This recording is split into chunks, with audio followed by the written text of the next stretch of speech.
to everybody, and welcome to this Anglo-Israel Archaeological Society lecture. My name's Sarah Pearson. I'm the chair of the Society and the chair for this lecture this evening. And today it's a great privilege to welcome Dr. Rebekah Welton, who's going to speak to us on the wonderful subject of food and drink in ancient Israel and in the Hebrew Bible. It's a moment when it's a shame that we can't meet in person to perhaps sample some of what she's going to speak about. But before I introduce Rebekah further, I need to just briefly explain a few technical things, even though for many of you, you will know the world of Zoom inside out. So we're on Zoom. Your video screen has been turned on when you entered the Zoom meeting. If you would like to turn your video off, you need to click on the video tab. But we do encourage you to let others have the pleasure of seeing you, as it gives a more personal atmosphere to the lecture, unless, of course, you have bandwidth problems at the moment, which mean turning the video off is a good idea. All your microphones have been switched off to reduce the background noise. And we do ask you, please, to keep your microphone off unless you're invited to turn it on to ask a question. And we will be allowing plenty of time for questions after the lecture.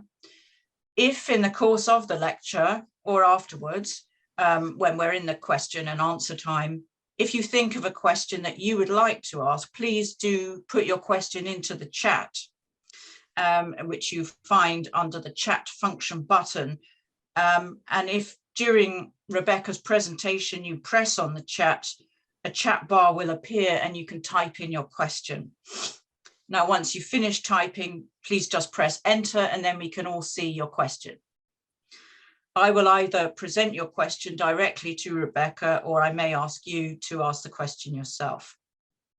As you will know from Sheila's comment earlier, this session is being recorded and it will soon be available on our website, first of all to our members and then to the general public. If you've missed any of our previous lectures, you're very welcome to check out the website to access the recordings of those lectures. One final point, we are a charity and we do rely on our membership fees and on generous donations to continue our activities of lectures, of grants to students who in normal times will go on digs in Israel and are indeed beginning to do so. And lastly, but by no means least, to publish our peer-reviewed journal, Strata. As a member of our society, you help to fund our activities and you get a copy of Strata. If you are here and you're not a member, you're very welcome, but we really do urge you to join us by getting in contact with our administrator, Sheila Ford, whose email you already have. Thank you. So now I'd like to move on to introduce very briefly Dr. Rebekah Welton, our lecturer. Rebekah is a lecturer in Hebrew Bible at the University of Exeter, which is one of the very top universities in the country. And she's also, I say with envy, from a different university in one of the top departments of her subject, theology and religious studies in the UK. Rebekah is author of He is a Glutton and a Drunkard, Deviant Consumption in the Hebrew Bible, which was published by Brill in 2020. And she's also the author of numerous articles and chapters on food and drink in ancient Israel and in the Bible. In particular, her work, Ethnography and Biblical Studies, A Land Flowing with Milk and Honey, as a case study for recontextualizing a familiar phrase, was published in the important journal Biblical Interpretation in 2022.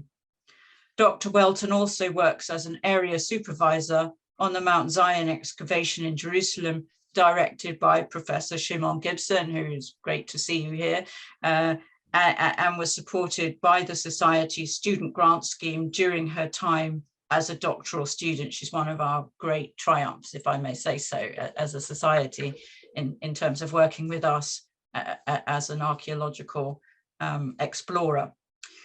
Dr. Welton is also a trustee of our society, and she serves as the book reviews editor for our journal, Strata. So without further ado, may I ask you, Rebekah, to give us your lecture. Thank you very much. Thank you very much, Sarah, for that introduction. And thank you all of you for coming here on such a beautiful day when you could be outside and enjoying the weather. I'm going to begin before sharing my slides, and then I'll share them in a moment, just so you know. So, securing access to food was a core concern for ancient societies in which precarity and scarcity of food dominated the lives of ordinary people. And as such, a large quantity of time was spent each day contributing to stable food supplies. Foodways are the culturally specific activities and meanings associated with food, including diet, agriculture, pastoralism, slaughter, cooking, preserving, consumption, hospitality, feasting, and the identities and roles associated with these processes. Food thus constitutes a major component of the material culture of a given society, and as a substance that is ingested, has been termed embodied material culture, in that it is particularly bound up with the construction and maintenance of identity at both individual and group levels. The foodways of a particular community are inextricably linked with the social life of the group, from the status and role of individuals to the interconnected relationships between members and broader regional networks. The prominence of food in Israel and Judah is displayed in the texts of the Hebrew Bible, which are saturated with references to food and drink across all genres. The textual wealth of information relating to food, however, must be integrated with archaeological data that have been recovered from ancient Levantine contexts and speak to the lives of ordinary people who did not participate in the formation of the ancient Hebrew texts.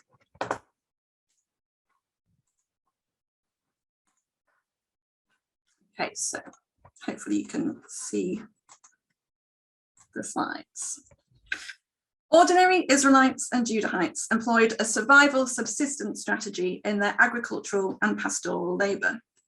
Such a strategy entails the management of an ancient world farmer's resource base in a way that mitigated against risk and made optimal use of land, water, and livestock to ensure the survival of the household.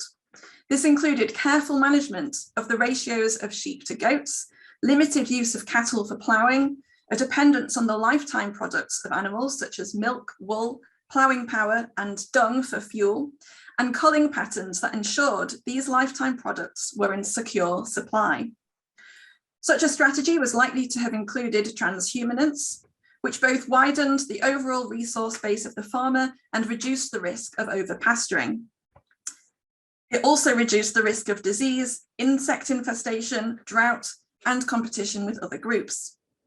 This picture of agrarian pastoral life is complicated by the fact that labour was extracted from these survival subsistence communities by the royal temple and palace to farm their own estates and to provide labour as cooks and bakers for royal consumers. The diversion of this vital labour away from the rural communities increased risk and workloads for the households affected. And as I'll demonstrate, there consequently was a wide disparity in the quality and quantity of resources between ordinary rural communities and the minority elites. One of the most frequent finds in archaeological excavations in the southern Levant are the bones of domesticated animals, particularly goats, sheep, and cattle. These animals were raised primarily for the resources they provided during their lifetimes: milk, fleece, dung, and ploughing power. Goats and sheep provided one of the most important food resources on which ancient Israelites and Judahites depended: milk. Milk could be processed into storable products such as cheese, butter, and yogurt, as well as being consumed as fresh or soured milk. Churns for processing dairy have been excavated from contexts as early as the Chalcolithic period in the Lower Galilee, but goat skins could also have been used. And analysed cooking vessel remains from the Iron Age II period at Cisjordan sites also indicate that some soups and stews may well have been milk-based. Being a major source of protein and fat, dairy products were one of the most valuable resources the herd provided to the community. and consequently the flocks had to be carefully managed and monitored to provide a stable supply of milk for the family. The milking of goats and sheep took place near the household structure, and therefore was likely a duty of the women of the household, in addition to the processing of milk into other products, managing their storage and organising their distribution. Some Hebrew texts indicate this importance of dairy products. For example, Proverbs 27 verses 23 to 27 indicates that the reward of the field will be the goat's milk that will nourish the household. It is also evident that offering dairy products to a guest was a signifier of hospitality, as we see in the stories of Abraham and his 3 guests in Genesis 18, and Yael and Sisera in Judges 4. And I've put some images here just to illustrate those biblical stories. In the Hebrew Bible, dairy products are never mentioned as part of a meal unless there is a guest being served. Because dairy products were so central to the household's daily fare, offering dairy to a guest was a gesture that socially enveloped the outsider into the household network.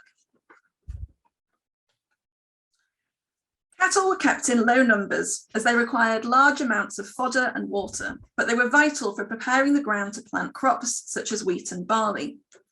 These grains were a major component of the diet, used in stews and porridges, brewed into beer or ground into flour for baking bread. Grain could be stored easily without processing, which meant that grain-based foods were a staple of the ancient Israelite and Judahite diet year-round.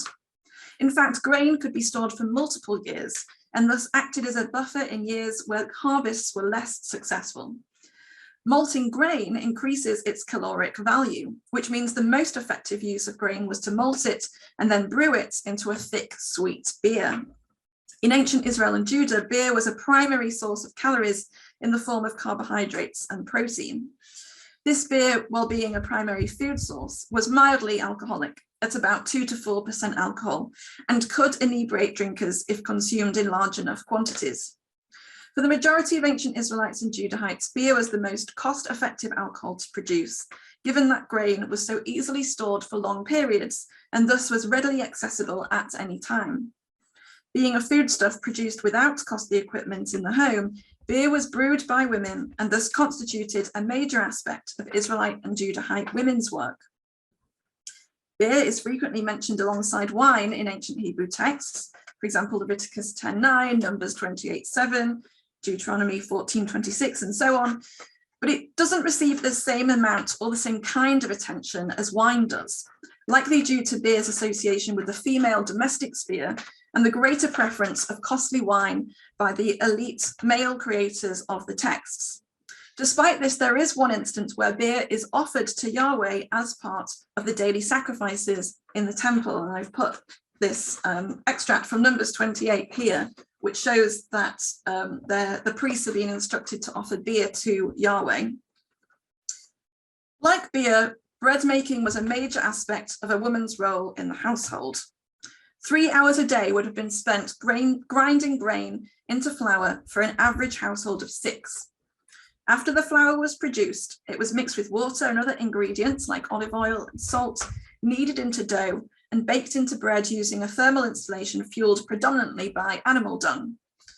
Using grain for bread reduces the nutritional value of grain, and so the energy expenditure on creating flour is instead justified because of a taste preference for bread over cooked grains in stews. And bread starches are more quickly absorbed by the body compared to those in whole grains, meaning that bread consumption for ancient people, with few other sources of sugar, caused a pleasurable rush of glucose and a burst of energy. This preference for bread and its significance in the ancient Israelite and Judahite diets is evident in the multitude of references to bread in the Hebrew Bible texts, where the term signifies food more generally. Bread was also one of the most common and central components of offerings to the deities in both temple and domestic contexts. Indeed, the esteemed status of bread is also indicated by its pairing with another high status and costly item, wine. And this is in Isaiah 36:17. Until I come and take you away to a land like your own land, a land of grain and wine, a land of bread and vineyards. Bread was a ubiquitous food item because, being made from grain, it was easily available to the majority of ancient Israelites and Judahites, but it was also valued in elite contexts because of the large quantity of labour it took to create and the pleasurable sensation bread instigated when eaten. Lentils, peas, broad beans and chickpeas were the main pulse crops that supplemented grain, and their remains have been identified in the archaeological record. But there's less archaeological evidence for items like garlic, onions and leeks. Literary evidence from Mesopotamia and iconographic depictions from Egyptian tombs indicate that vegetable gardens were cultivated in Egypt and Mesopotamia, growing melons, leeks, garlic, onion, lettuce, and possibly also beetroots and turnips. Garlic remains, however, have been discovered in Israel in a cave near En-Gedi dating to the Middle Chalcolithic period. And awareness of some of these foods and their desirability is indicated by the literary depiction of the complaining Israelites in the wilderness who remember eating such items in Egypt. Numbers 11:5 recalls the cucumbers, the melons, the leeks, the onions, and the garlic. Some nut varieties, such as almonds, pistachios, and walnuts, were also accompaniments to the diet cultivated by ancient Israelites and Judahites. Grapevines, fig trees, pomegranate trees, date palms, and olive trees were the most common fruit-bearing trees. Fruit trees take years to start bearing fruit after planting, making fruit a much later delayed payoff than grain and pulse crops. Grapes, figs, and dates could be dried and stored for consumption later in the year. Grapes were predominantly used to make wine, however. It was a costly endeavour. Owning land for vineyards, having access to the necessary installations for the treading and straining of grapes, as well as the storage space and vessels for the wine, meant winemaking was limited to the wealthier minority of society. Ordinary Israelites and Judahites would likely have had access only to small quantities of wine that likely was drunk at special occasions such as feasts, while beer would have been the more regular alcoholic beverage. Wine was privileged by the ancient Hebrew scribes, with vines reported as the first agricultural crop grown after the flood in Genesis 9:20. Textually, wine is also a frequent element of offerings to the deity and has highly symbolic and metaphorical associations. For example, Genesis 49:11, Psalm 75:8, and Isaiah 5:1-2. We've got the Song of the Vineyard, which uses the idea of growing grapes as a metaphor for Israel's disobedience and Yahweh's disappointment with them. The Samaria ostraca record the distribution of high-quality aged wine. This prestigious produce is thought to be the northern equivalent of the wine on its dregs or lees that are mentioned in ancient Judahite texts like Psalm 75:8 and Isaiah 25:6. And Matthew Soriano speculates that the vats that have been excavated in the north, alongside the linguistic differences, highlight a possible regional variation in wine production. The extra vats, which seem to be unique to the Northern Kingdom, may have been used to allow a longer time period for the wine to sit, and this would have therefore created a slightly different variation of wine. Olives were predominantly used for producing oil, which could be used in cooking, burnt in oil lamps to provide light, and used for anointing rituals. There has previously been no evidence to suggest that olives were eaten whole in ancient Israel prior to the Hellenistic period, but actually very recent research has argued that olive pickling in seawater took place in the Middle Chalcolithic period at the coastal site of Hishuli Carmel, and that's a 2021 article from Galili, and it's really changed the perspective we have on olive use, so I definitely would recommend you read that if you're interested in this. It's not yet clear whether this technology was carried out at other sites or whether it was in use in the Iron Age, but nevertheless, olive oil was an important economic resource that required specialised installations and equipment to produce, but which could be stored easily for long periods. And that meant that olive oil was likely to have been available in limited quantities to the majority of ordinary rural Israelites and Judahites. And oil is also mentioned on those Samaria ostraca. It's called washed oil, and it appears to be of the highest quality, like the aged wine was of the highest quality, and relatively rare compared to the more common crushed oil that's produced in larger quantities. So these superlative gifts of wine and oil in the ostraca are thought to have been distributed by the Israelite king Joash, or perhaps his son Jeroboam II, to secure political power with key regional clan leaders who in return would provide safe access to valuable trade routes on the coast. For the majority of ordinary Israelites and Judahites, protein from fish was likely a minor element of their diet. Fish was not eaten fresh mainly. To transport fish over large distances in hot weather, the fish would have to be dried, smoked, or salted in order to preserve it from bacterial decay and infestation from flies. Drying fish preserves it for several months, while smoking and salting allows it to remain in transit for even longer. As a consequence, it was possible to transport and sell preserved fish in Jerusalem and other sites at a distance from bodies of water. However, the cost of transport would probably have made fish too expensive for those who did not live in urban centres. Large quantities of fish remains have been found in the City of David excavations from Iron Age II sites, which may corroborate the fish markets mentioned at Jerusalem's fish gate in biblical texts, for example, in Zephaniah 1:10 and Nehemiah 3:3. Archaeological evidence does not confirm that the chukka partridge, turtle dove and pigeon were domesticated in Iron Age Israel and Judah, but instead hunted and captured from the wild. Partridges and pigeons were consumed in small quantities at Iron Age 1 and 2 sites based on the archaeological remains, but vast quantities have been found in urban sites like Jerusalem.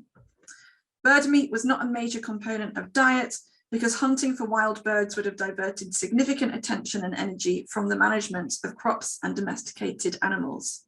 Similarly, wild animals like gazelle and deer were also hunted in only small quantities due to the time and energy that hunting would have diverted from other necessary activities. Game was not a frequent component of the diet. Honey appears to have been a highly valued food substance in ancient Israel and Judah, but may not have been regularly accessible for ordinary Israelites and Judahites. There are two words in Hebrew which seem to refer to honeycomb, nafet, which occurs 5 times, and ya'ar, which occurs in 1 Samuel 14:27. But davash refers to bee honey in a number of cases. Deuteronomy 32:13 describes honey as being sucked out of a rock, a common location of beehives. Judges 14:8-18 is where Samson finds a beehive in the carcass of a lion. 1 Samuel 14:25-9 reports honey being in a tree. And Psalm 81:16 also talks about honey in a rock. And there are several references to honey alongside honeycomb elsewhere in the Psalms and Proverbs. But archaeological evidence suggests that bee honey was produced intentionally. At Iron Age 2A Tel Rehov in Israel, a total of 25 beehives have been unearthed, indicating that large-scale beekeeping was indeed practiced in Iron Age Israel. The exact species of the honeybees at Tel Rehov were non-native Anatolian honeybees, which are much less aggressive and produce 3 to 8 times higher yields of honey compared to other species. Maintaining the purity of the Anatolian line by preventing crossbreeding with local bees would have required sophisticated beekeeping strategies, suggesting a legacy of highly skilled and experienced beekeepers. As the area around the hives had experienced destruction, and with the addition of further hives in the surrounding unexcavated areas, there could have been a total of 180 hives at Tel Rehov. Just 100 active hives could have yielded an estimated 300 to 500 kilograms of honey and 50 to 70 kilograms of beeswax per year. There's no mention of this beekeeping in the Hebrew Bible, but honey is listed as one of the permitted first fruit offerings, along with other foodstuffs that the Israelites produced, as long as the honey wasn't burnt. So this text, Leviticus 2:11-12, suggests that honey acquired from beekeeping rather than wild honey is the intended substance mentioned. The combined evidence points to a large-scale and developed strategy for the production of honey and other bee products that could be sacrificed or traded. The beehives uncovered at Tel Rehov are the only known examples of beekeeping in ancient Israel or Judah, and it is not currently possible to confirm how costly purchasing honey may have been. But given honey's relative rarity and the high esteem it is afforded in biblical texts, it is likely that the most ordinary Israelites and Judahites did not have frequent access to large quantities of honey. The frequent expression, a land flowing with milk and honey, found in biblical texts like Exodus 3:8, likely captures the idea of a plentiful and luxurious land, ranging from the vital but ubiquitous dairy products to the rarer but prestigious honey. Sheep and goats were likely slaughtered and eaten, and the available land and its resources could no longer maintain the quantity of animals being raised. The farmer would then cull a quantity of the young males of the herd in order that females had sufficient pasturage and thus could continue to provide milk and produce future offspring. This choice also meant that young males did not deplete the supply of milk on which the human owners depended. Such a strategy has been shown to keep levels of wool, milk, and meat high, and is a common approach used by pastoralists cross-culturally. Therefore, for ordinary Israelite and Judahite pastoralists, meat consumption was a rare event rather than a regular occurrence. When a herd required culling, the resulting meat could facilitate a large community gathering to enjoy the shared consumption of the rare foodstuff. Cynthia Schaefer-Elliott has demonstrated that cooking pot types found at certain archaeological sites provide an indication of the quantities of meat eaten by rural and urban demographics, the former eating far less. Faunal remains show that rather than there being an exact age at which culling occurred, it was between the range of 1 and 3 years, as this was the age at which goats and sheep start to cost more to keep alive in relation to their body size. While the decision to kill off members of the herd would have depended on a variety of factors, the general health of the herd, available pasturage, and milk and wool production levels, such flexibility meant at least some animals could be slaughtered at important milestones in the agricultural calendar. These agricultural milestones were marked by feasting activities. So I'll now go on to talk about some of these feasts. In ancient Israel and Judah, ritual time was inherently linked to the natural world. For ordinary farmers, both growing crops and raising herds, the year was marked out by their experience of the natural world, from observations of the moon and the ripening of crops to significant life cycle events such as birth and death. The wheat harvest, occurring in spring, was one of the most important agricultural events in the calendar. A successful harvest was celebrated by what is referred to as the Feast of the Harvest in Exodus 23:16. The feast displayed thanksgiving to the deity for providing a good crop of wheat, the preferred grain for making bread due to the better rise caused by wheat's higher protein content. A sheaf of wheat may have been offered to the deity prior to consuming any of the new produce as an act of gratitude, and Leviticus 23:10-17 perhaps suggests this. Given the daily labour and constant anxiety of disease, drought, and other environmental conditions, the opportunity to rest and celebrate the relief of having a secure food supply meant that the harvest feast was an emotionally charged highlight of the year. A larger group of people than the household unit would have congregated for a shared commensal celebration, thus adding to the excitement of the event. This feast facilitated heightened social interactions, building intra-community networks that could assist each other by sharing food resources when needed and facilitating the defence of local areas. The gathering of multiple communities at feasts also provided an opportunity for parents to seek out potential mates for their children. The formation of new households or the extension of new ones via the partnering of younger household members was an important activity that increased the workforce of the unit, making it more productive and resilient. Thus, feasts were important for both social cohesion and future socioeconomic stability. The fruit harvest, or what Exodus 23:16 calls the Feast of Ingathering, was also a significant feasting time taking place in the autumn. This was the stage in the agricultural cycle at which fruits such as figs, dates, and pomegranates could be picked from their trees. Similarly, grapes and olives could also be harvested, and thus winemaking and olive pressing activities could commence for those wealthy enough to own vineyards and olive orchards. Unsuccessful grape harvests in biblical texts hint at how successful harvest times might typically have been celebrated.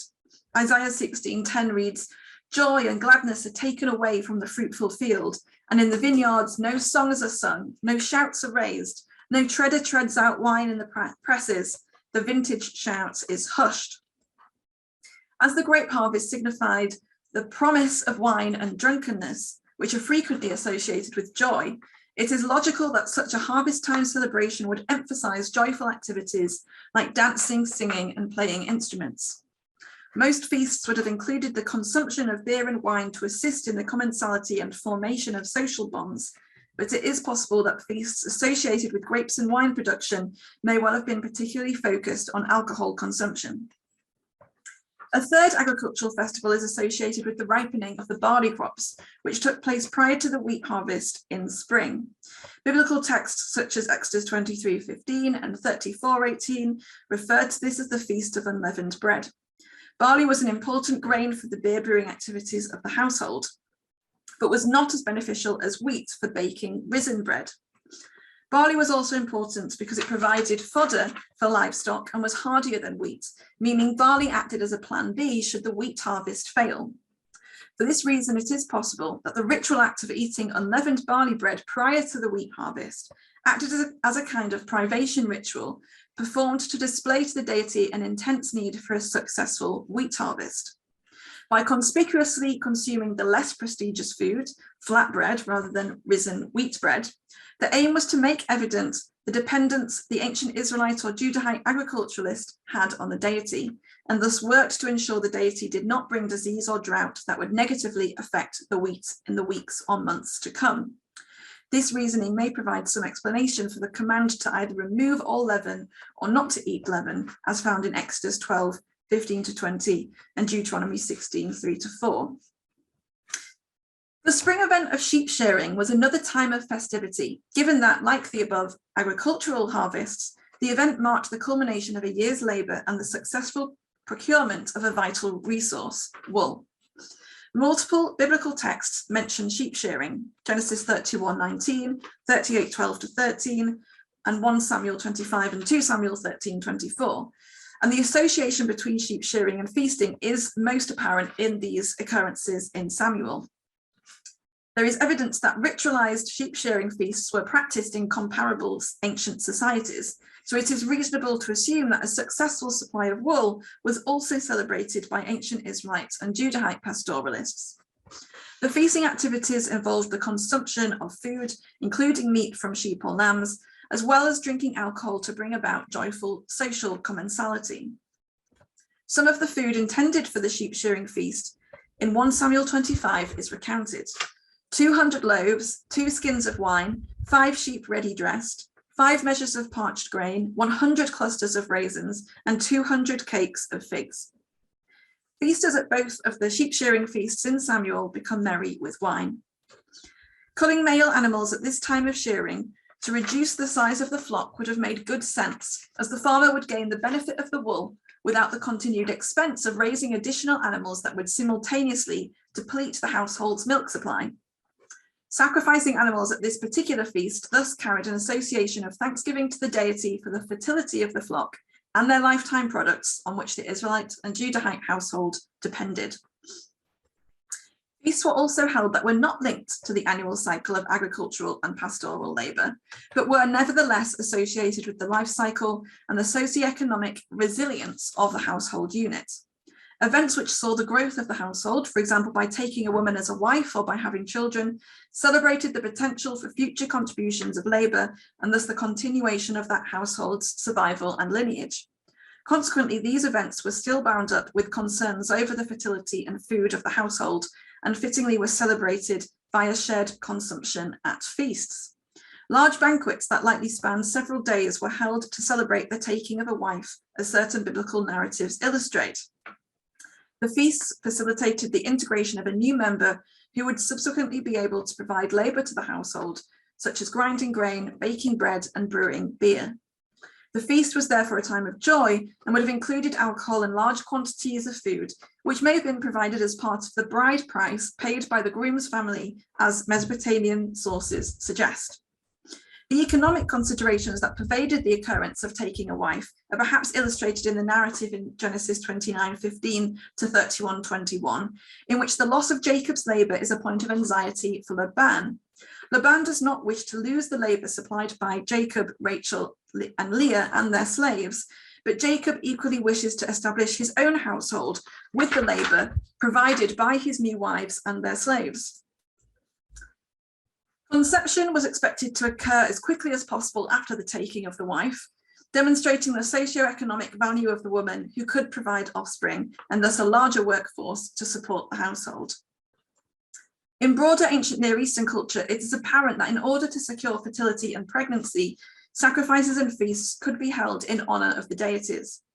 Similar ritual activity is perhaps preserved in several Hebrew Bible stories in which meals, feasts, or sacrifices are made to divine figures or prophets who grant pregnancy to a previously infertile couple. The birth of a child, however, does not seem to have been celebrated with much significance. By contrast, the time at which a baby is successfully weaned is deemed to be a time to celebrate with a feast or offering. You can see that in Genesis 21:8 and 1 Samuel 1:24-25. And evidence in the material culture of ancient Israel and Judah also suggests that weaning was marked with a ritual event.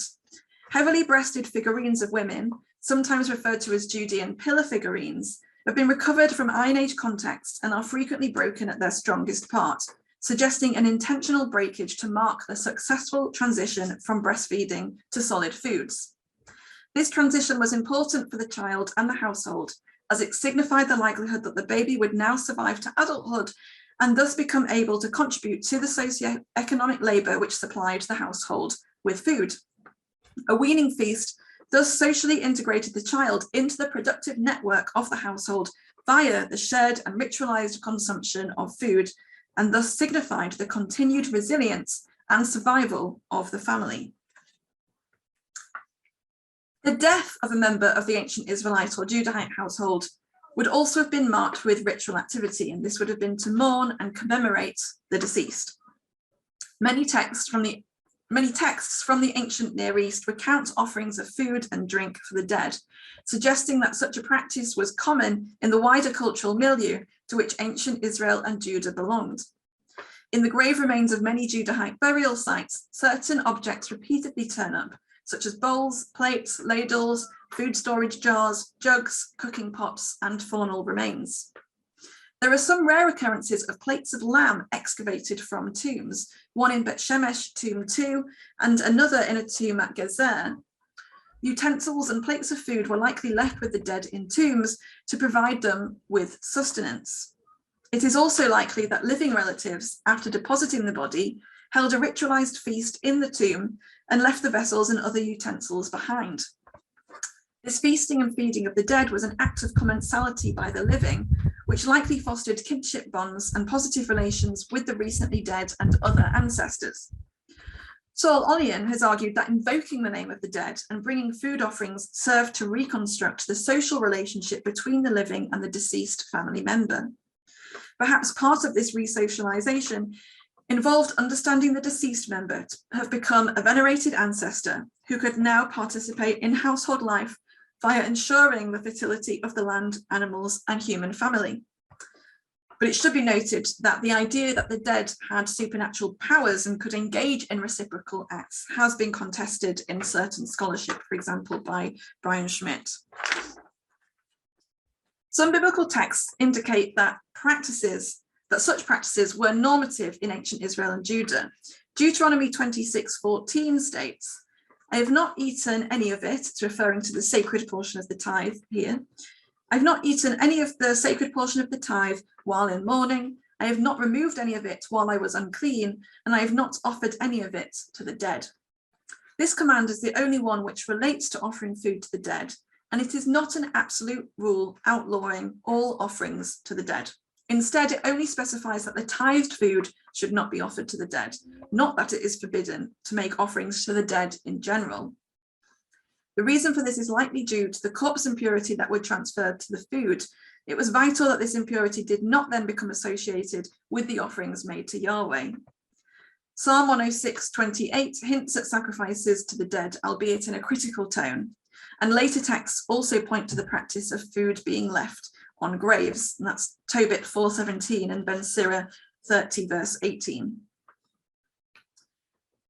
Rather than an occasion for feasting, like the examples I have already discussed, the Mosaic appears to be a different kind of context at which festive drinking took place. Textual references to the Mosaic originate from Ebla, Ugarit, Emar, Moab, Elephantine, Phoenicia, Nabatea, Palmyra, in rabbinic literature, and even on the Madaba map.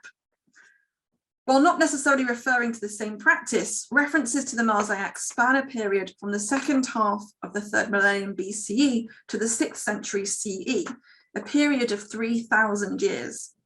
The term at times referred to group members of the institution, or sometimes to the banquet itself, and it has an associated divine patron or some other kind of religious association. The Mosaic has been understood to be an elite group who could own property, and this frequently included vineyards. However, more recently, it's been argued that a broader segment of society could have participated in this drinking activity. The Mosaic is mentioned twice in the Hebrew Bible, Amos 6 verse 7 and Jeremiah 16 verse 5. This type of feast was diacritical in nature, and what that means is it was attended by elites and had cultic functions and was less accessible to ordinary people. In Amos 6, 4-7, the Mosaic participants are described as drinking wine from a large cultic vessel called a mizrach, eating meat from costly animals, and lounging about enjoying music. A possible mizrach from Tel Dan has been identified by Jonathan Greer and offers a possible insight into the type of vessels Mosaic feasts employed.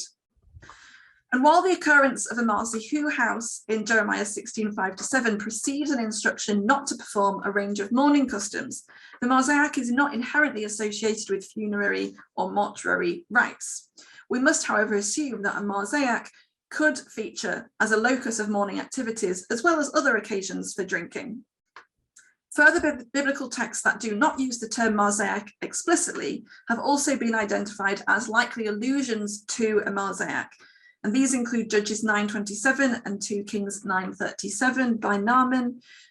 And McLaughlin has suggested Amos 4:1, Hosea 4:16-19, Isaiah 28:7-8, and Ezekiel 39:17-20. Sacrificial offerings of both meat and vegetable items, such as grain, flour, bread, beer, and wine, were a significant aspect of the ritual consumption of ancient Israelites and Judahites. Bread cakes and drink offerings, probably of beer, were made for a deity referred to as the Queen of Heaven in Jeremiah 7, verse 18, and chapter 44, verses 17-19. And this may have been the goddess Asherah or the goddess Ishtar. This ritual activity is reported as involving the whole family, and that such worship of the Queen of Heaven was carried out in Judah by kings and other officials. This household worship is particularly significant because it illustrates the ritual facilitation women could perform through their production of bread and beer. Animal sacrifice, on the other hand, was an element of worship predominantly performed by males. For ordinary pastoral communities, the sacrifice of animals likely did not carry the same connotations as the detailed accounts of sacrifice we see in biblical texts. Instead, the ritual slaughter of an animal for more ordinary households likely signified the loss of a valued household animal on which the family had depended, and was an act of thanksgiving to the deities for the household's ongoing fertility and survival. The slaughter of a domesticated animal facilitated the shared consumption of the meat between human household members, but also included the participation of deities and venerated ancestors. The worship of specific deities acted as an identity marker of the community, and sacrifices to deities that were deemed foreign or otherwise non-normative was rendered socially deviant. Examples of so-called deviant consumption of food and alcohol may be located in texts such as the one here from Isaiah, where a deity called Gad and a deity called Meni are offered food and wine.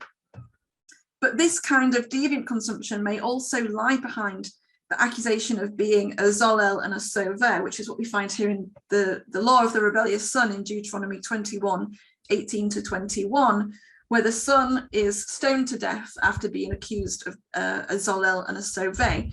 And if you look at Proverbs 23, 20-21, these terms are explicitly linked to the consumption of meat and wine. As this discussion has demonstrated, daily life, for the most part, revolved around the essential need to secure food for the ancient Israelite household.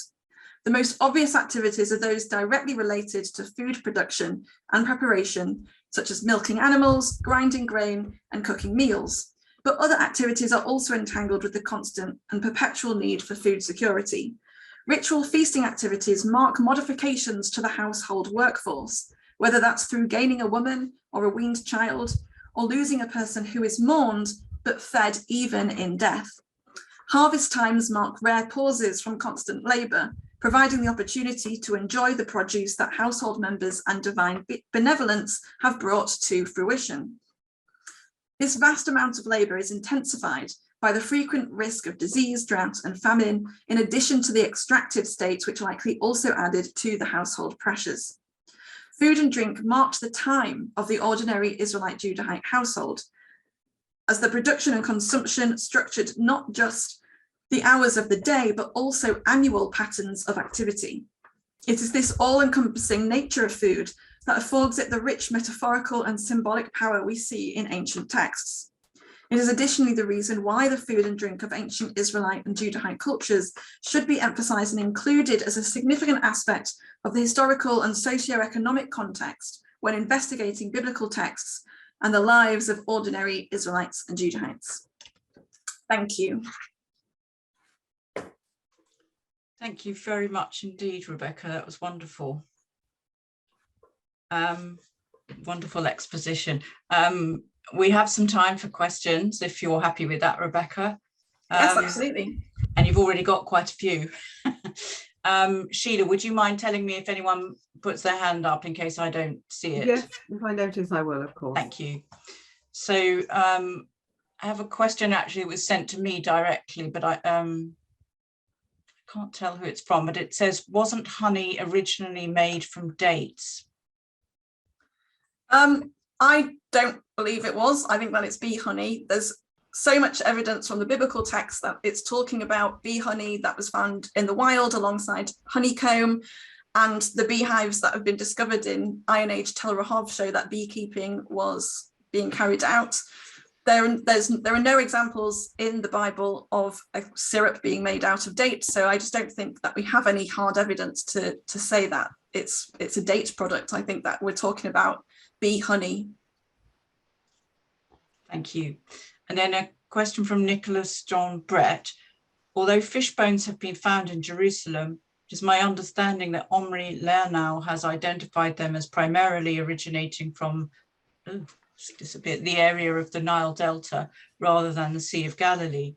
It is doubtful if the Sea of Galilee could export fish, as there was no salt for curing in the vicinity. Yeah, I would absolutely agree that many of the fish remains that are found are Egyptian. So I would absolutely agree that. And this is why it was expensive to transport, because it had to come all the way from Egypt. So those trade routes and those preservation techniques were really, really important. And then another thing on fish from Edith Goldman. I worked multiple seasons at Apollonia, tons of fish bones, especially dolphins, but it's right on the coast and had a harbour. Yeah, anybody who's been on archaeological excavation can attest to the frequency with which you come across fish bones, especially if you're doing sieving. You will find hundreds of fish bones because they're small, and they obviously you get multiple bones therefore from one fish, so you will just come across them really naturally. So I'm really not surprised, but I can't say I've come across dolphin bones, so that would be exciting. But that's really cool that you found those at Apollonia. Thank you very much. And David Jacobson, I think you should ask your own question, shouldn't you? If you're there. Hi, Rebecca. Lovely talk, wide-ranging, beautiful illustrations. Learned a lot. A question. You rightly point out that the ancient Judeans ate both leavened and unleavened bread. We know it's the Passover ritual anyway. I've always been puzzled how they cultivated the yeast and how they used it, because as somebody who's tried my hand at bread making, it ain't that easy to make good leavened bread. And that's even with ready-made readily available yeast. Can you, is there any material evidence we have of this? Yeah, that's a really, really good question. And the same issue comes up with alcohol production, because of course you need yeast in alcohol production to start the fermentation process. And I actually think that the two were really inextricably related. So I think that actually what happens is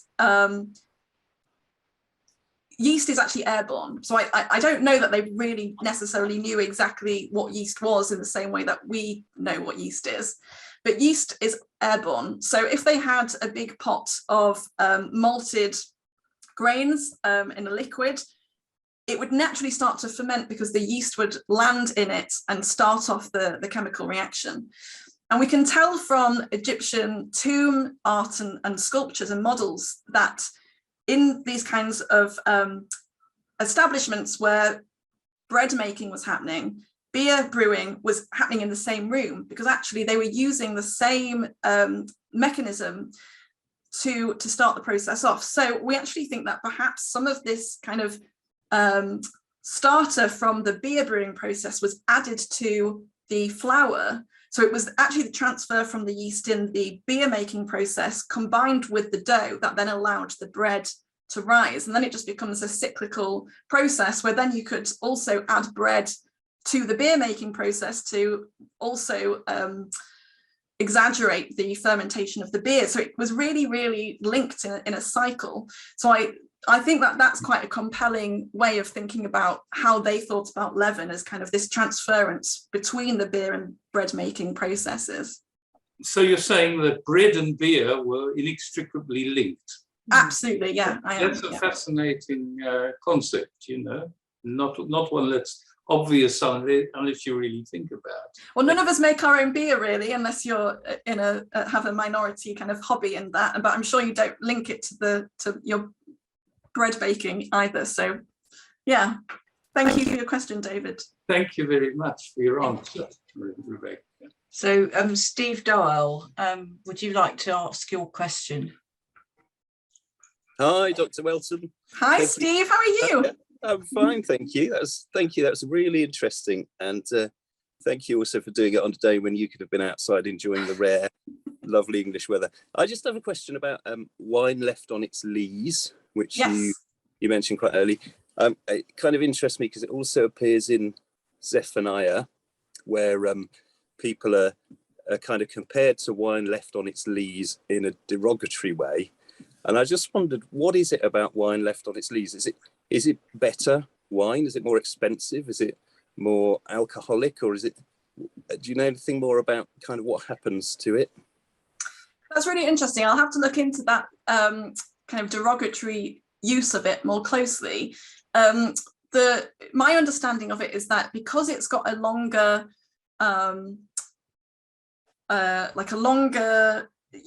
age to it, it's a finer wine, it's got a better vintage, it's been allowed to mature for longer. Any winemaking hobbyists will know that that can be the case. So wine left on the lees appears to be a type of wine that at least has had some portion of it sit for longer, and therefore the taste has become effective, and it's seems to be perceived as being a fine wine in some texts. So definitely in Isaiah, it's a positive. So it's actually, that's really interesting. So thank you for bringing my attention to that Zephaniah quote, because I think that needs some further thoughts really about how it's being used in that prophetic text. It may well be to do with a concern for elites, kind of in the same way that kind of Amos does, kind of criticizing their consumption when vast swathes of the population have got nothing. So maybe they're using the wine as in a kind of snobby way, like, you're eating all this food and drinking all this fine wine, but what are you doing for the people that don't have anything? I mean, that's just a guess because I need to have a look at it. But thank you so much for bringing that to my attention. Thank you. Thank you very much. And I'll let you know if I figure it out. Brilliant. So, Nate Ramsayer, are you there? Would you like to ask your question, or would you prefer me to read it out? Sure, I'll ask a question. Yeah, Great, thanks. Thank you very much for this presentation. This was wonderful. So I'm someone who's excavated at a number of sites around Israel, and I have come across olive pits so much that I just assumed everyone was eating olives all the time. And so you said earlier on in the presentation that it wasn't until perhaps the Hellenistic period, did I understand that correctly, that olives were used mostly for their oil, but they weren't actually eaten? Can you say more about this? Like, what is the reasoning behind this? Because it's kind of surprising to me. So thank you. Well, so this is something that recently has been questioned only last year. So, but basically up until last year, the idea was that if you eat a raw olive, if you just took an olive off a tree and ate it, it doesn't taste very nice. It is on its own, it's very, very bitter. The only way that we're able to eat olives today is because of the process of pickling or brining them. And it's that pickling or brining that appears to have not been used until the Hellenistic period. Instead, they were valued because it was the main fuel for lamps. Olives were grown because they were so important for pressing the oil out of them, not for eating as a snack in the way that we do. But then last year, this article came out which completely changed possibly that scholarly kind of perspective, because they found in this coastal region that olives were effectively being brined in seawater much earlier than the Iron Age period. To know whether this kind of dropped out of fashion or continued, there needs to be more excavations done and looking into coastal sites in the Iron Age period to see if there's evidence of this seawater brining continuing. But yeah, that's a really recent development. I mean, it came out after my book came out, so now my book doesn't have that new evidence, but that's just kind of the way that archaeology goes. It's always changing and you're constantly going out of date. But yeah, the kind of consensus prior to that discovery was that the technology of making olives palatable just didn't really arise until the Hellenistic period, and therefore, yeah, it was mainly just for oil, for anointing and mixing with aromatics and herbs and things, or using as a face moisturizer, but predominantly as a light source, as a fuel source. Gotcha. Thank you so much. That never would have dawned on me because I'm not an olive eater myself, and so I never would have thought to try one off the stem. Well, they say olives are an acquired taste, so yeah. Yeah. All right. Thank you so much. Thank you, Nate. Thank you. Shadi, you've sent a message direct to me to ask, but would you like to ask your question? If you're there. Hello. Yes, Hi. I'm here. Do you hear me? Yes, thank you so much for the interesting lecture, Dr. Rebekah. So my question is about pork meat. How common was it in Iron Age Levant? And I was wondering also if there is any survived food recipes from that period. Thank you so much.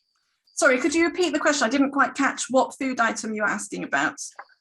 About pork meats. Pork. Legs. Yeah. Yeah, so pork meat does seem to occur in very small quantities, even at Israelite sites. So there, has been a large scholarly debate on the topic of pig keeping and pork consumption, and it used to be that kind of people would use pig remains as an ethnic identity marker to distinguish between Philistine sites and Israelite sites, but it's just not as black and white as that. So even at Israelite sites, we find small quantities of pig remains, and it's probably because pigs grow very fast and multiply very fast, and therefore if you're living kind of hand to mouth using one of these survival subsistence strategies, raising a pig, which doesn't take away any of your other resources because it just eats waste and scavenges and eats carcasses and things that you wouldn't be eating anyway, it financially, economically makes a lot of sense.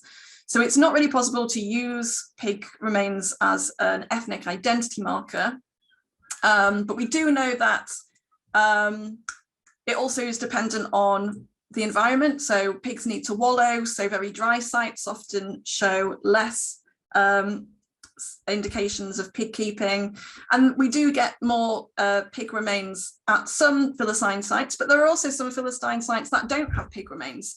So it really just isn't as clear or easy to explain or understand as we would like it to be.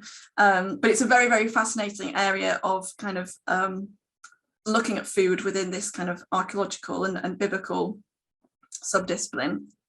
I hope that helps answer your question, although it's not a very clear answer. Yes, thank you so much. That's very clear. And actually, Shadi had a second question. It was only sent to me, but I think it's an interesting one. Are there any surviving food recipes? Not from ancient Israel or Judah, unfortunately, unless you want to try to pick apart what the poisonous gourds are in the Book of Kings, where Elisha's servant actually nearly poisons a whole company of prophets. We don't really have recipes, which is really unfortunate compared to kind of what we have from Mesopotamian context, or, you know, we've got a recipe, roughly a kind of a recipe for making beer from ancient Sumer, which is in the form of a hymn to a goddess called Ninkasi. But we just don't have that. The biblical texts, the biblical authors were not interested in recording recipes. That wasn't what they were writing for. They weren't recording, they weren't cooking, so they sort of, I guess, didn't really need to record how they made food, because they probably weren't the ones doing it. But you know, you never know what might turn up. Maybe we'll find some one day. Thank you. And Edith Goldman, are you still there? Because you've made a comment about dolphins. She has also said thank you, which might suggest she's left. But she makes a comment that Israelis call several fish dolphins, so you need to read to find which type, where, as I guess she means. Right. Yeah. But we find many hairpins that were verified as being from dolphins. Yes. Perhaps I could ask a question. How much do you see, if at all, changes happening over time? Is that possible to tell from the evidence that you're looking at? I mean, appreciate the biblical text extremely difficult to pin down and time-wise. Yes, it is very difficult, because the biblical texts as we've received them are all collected and redacted in the post-exilic period, and therefore it's very difficult. I mean, some biblical scholars do it. They try to date individual texts and say, oh, this is pre-exilic, and this strand of P is from here, and this strand of D is. But I mean, we can never do that with any, you know, with 100% certainty. So it can become quite difficult. So I recently kind of looking at, for example, the food taboos, and interpreting how they might have changed over time. There's an idea that originally the food laws, which animals are clean and unclean, may originally have just been intended for the priests. So it was, and we find this happening at other kind of cultic sites in Egypt and other ancient Near Eastern cultures. Rules about what foods are clean and unclean are applicable to the people that are going into holy spaces. They have a requirement to remain clean and therefore not to contaminate themselves with unclean foods. So it may well be that the original version of the food laws only really meant to be applied to those who worked in the temple. But then perhaps after the exile, as a result of kind of the temple being destroyed and the priests living amongst the people and then returning to the land, that then they got broadened out and applied to everybody as a kind of formulation of identity for Israel after the trauma of the exile. So there are certain things we can maybe conjecture and try to hypothesize about, but it's very, very difficult just because of the nature of the way the texts were compiled and edited. Thank you very much. Are there any other questions? I mean, I'm aware that we've probably thrown about 14 questions at you already, Rebekah. But you can see that it's a really exciting subject and people have many questions. Kashrut laws and their time, great way to address that. It's been wonderful, thank you. Well, I think you can see from the various remarks that it's fascinating, a lovely evening, wonderful. It truly has been really brilliant exposition of a vast range of subjects, Rebekah, and we're so grateful to you for bringing your expertise to us all in such a very articulate way, and really wonderful to get that combination of archaeological illustration and evidence, some of which perhaps you've found yourself, I'm not sure, plus your biblical expertise with the Hebrew text, a really rare combination. So enormous thanks to you. We're really very much in your debt, but we will release you now to what's clearly the sunshine coming in to you, and enormous thanks to you very much. Well, thank you so much for having me. It really was my pleasure.